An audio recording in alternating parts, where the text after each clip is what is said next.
Village Média sur Europe 1, le journal du village. Il n'y a pas que les chiffres dans la vie, il y a aussi les sons. On commence avec le son du jour. Et c'était donc hier sur France 5. Antoine Janton annonce la réouverture du lycée américain de Floride 10 jours après la fusillade qui a fait 17 morts. Sur le plateau de C'est à vous, Bruno Poncet, cheminot, mais aussi rescapé du Bataclan. Ouais, je trouve que ces gamins sont courageux parce que moi je retournerai jamais dans le Bataclan, ça c'est sûr. J'espère qu'ils sont suivis parce que c'est vraiment, eux ils ont vécu l'enfer. C'est extrêmement compliqué. Ils ont vécu l'enfer et en plus eux ils sont obligés parce que quelque part il faut continuer l'école. Nous aussi on a été obligés de continuer à vivre évidemment. Je passe des fois devant. Je regarde souvent cette plaque parce que ça me rappelle aussi que voilà, moi j'ai eu de la chance et moi aujourd'hui je suis pas privilégié d'être cheminot, je suis privilégié d'être vivant.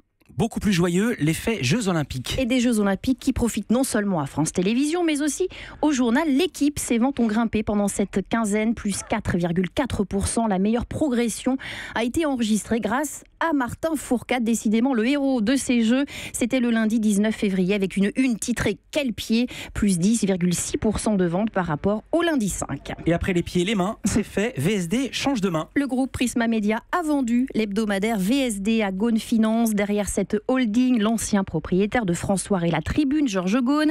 Et comme Village Média vous le révélait il y a quelques temps, il compte injecter 1 million d'euros dans le magazine et en modifier la formule pour en faire un mensuel. Une nouvelle comédie familiale sur France 2. C'est commandé après Fais pas ci, fais pas ça. La 2 vient de signer pour une nouvelle comédie familiale de prime time, produite elle aussi par Éléphant, Emmanuel Chan et Thierry Bizot. Elle s'intitule J'ai 10 ans et met en scène 3 familles différentes, dont une famille d'immigrés chinois récemment arrivés en France. Alors, vous connaissez Véro ?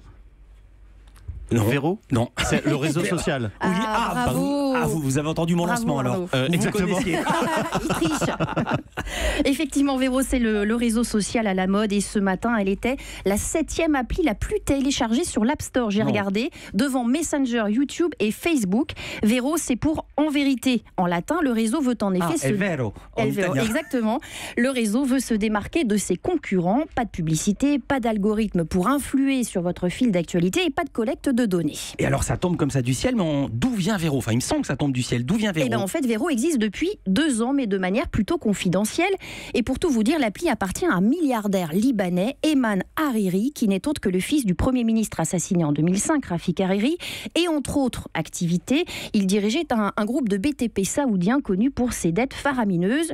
Mais il a aussi donc investi dans les réseaux sociaux. C'était en tête des TT sur Twitter ce week-end. Pourquoi cet engouement soudain pour Véro maintenant ? Alors, on va dire que c'est un coup marketing en 3 étapes. Première étape, des utilisateurs influents d'Instagram, des acteurs, des blogueurs incitent leurs abonnés à les rejoindre sur Véro.